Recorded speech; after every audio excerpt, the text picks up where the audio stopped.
When you hear the name Martin Luther King, what's the first thing that comes to mind? For me, the first thing that comes to mind whenever I hear Martin Luther King's name is the famous speech, "I Have a Dream." Also, the fight for equality and freedom for all men and women.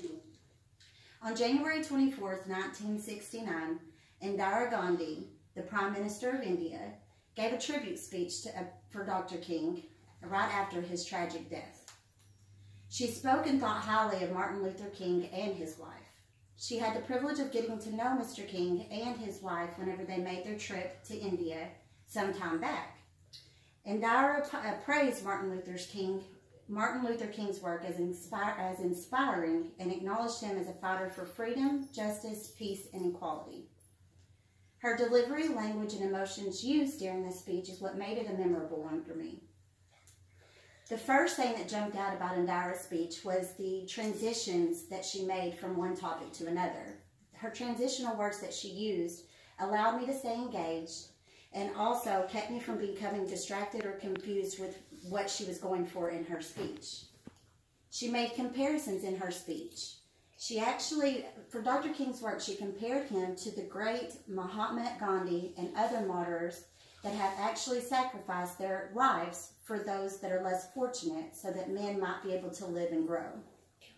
Indira was organized, and because of that, it made the speech easier to follow. The textbook in Chapter 6 talks about organization and how grouping or chunking information in 2 to 3 main points allows the audience to have a good perception and retain the information easier. The audience will also understand the speaker better and see the speaker as an organized one, along with helping gain credibility for the speaker. Her message was an inspirational one. Everyone that believed in Dr. King's message, she said, to keep pushing for change. She didn't speak to just the small audience that she had in the room. She spoke to the whole world.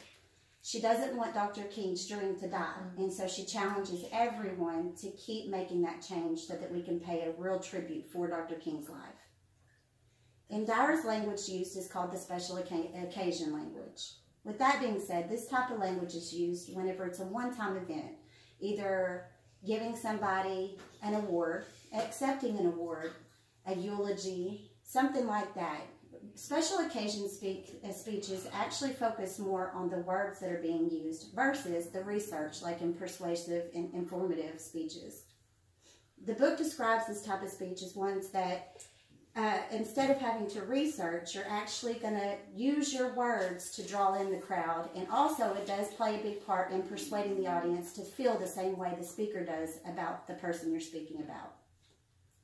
An example of how she did this was Dr. King chose death for the theme of a sermon, remarking that he would like to be remembered as the major drum major for peace, righteousness, and justice.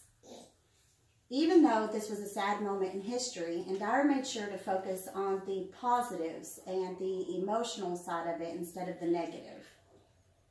She expressed empathy and optimism to express her gratitude for Dr. King's work, versus the negative emotions that I'm sure she felt when she heard of Dr. King's death.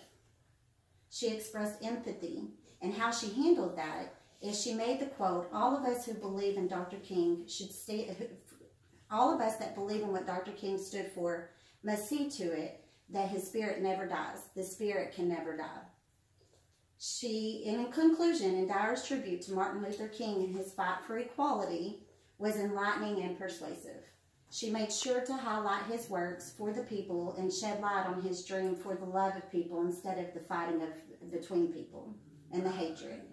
Her delivery, language, and emotions used during the speech was a teaching moment for me as a new speaker. It allowed me to see how it would look like to deliver a short yet memorable speech.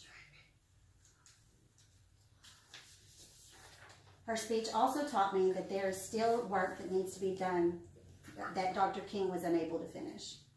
I want to leave you with some lasting words of inspiration that Indira gave during her speech. There may be serious setbacks in our fight for equality of men. There may be moments of gloom, but victory must and will be ours. Let us not rest until the equality of all races and religion becomes a living fact. That is the most effective and lasting tribute that we can pay to Dr. King.